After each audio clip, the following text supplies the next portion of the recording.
ഈ വാഴത്തോപ്പിലൂടെ നടക്കണം എന്തിനാണ് നിങ്ങളിപ്പോൾ ചിന്തിക്കണ്ടാവും. അത് മറ്റേ കണ്ടു.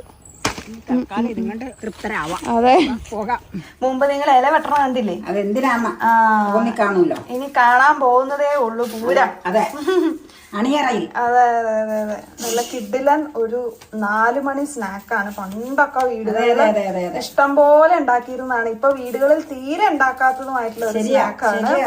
അപ്പൊ ഇതിന്റെ ഡീറ്റെയിൽസ് അറിയാനായിട്ട് അതെ അതെ അതെ അപ്പൊ ഇതിനൊരു പ്രത്യേകത ഉണ്ട് ഈ സ്നാക്കിന്. നിങ്ങൾ വിചാരിക്കുന്നത് പോലെ ഇതിന്റെ ഉള്ളില് ശർക്കര വിളയിച്ചൊന്നും വെക്കണില്ല. വേറൊരു രീതിയിലാണ് നമ്മൾ ഇത്തവണ ഉണ്ടാക്കണേ. ഒരെണ്ണം അവിടെ ഉണ്ടാക്കിക്കൊണ്ടിരിക്കുന്നു. അപ്പോൾ എങ്ങനെയാണെന്ന് അറിയാനായിട്ട് നമ്മുടെ ചാനല് അല്ലെങ്കിൽ പേജ് കാണാൻ മറക്കരുത്. വളരെ ടേസ്റ്റിയും വളരെ ഡിഫറെന്റ് ആയിട്ടുമാണ് ഇത്തവണ ചെയ്യണേ കേട്ടോ. കുട്ടിയടയാട്ടോ. നിങ്ങൾ വിചാരിക്കും ഇതിന് മധുരം ഇല്ലാന്ന്. അതിന്റെ ടെക്നിക്കൊക്കെ അതേ ഫുൾ വീഡിയോയിലുണ്ട് കേട്ടോ, കാണാൻ മറക്കല്ലേ.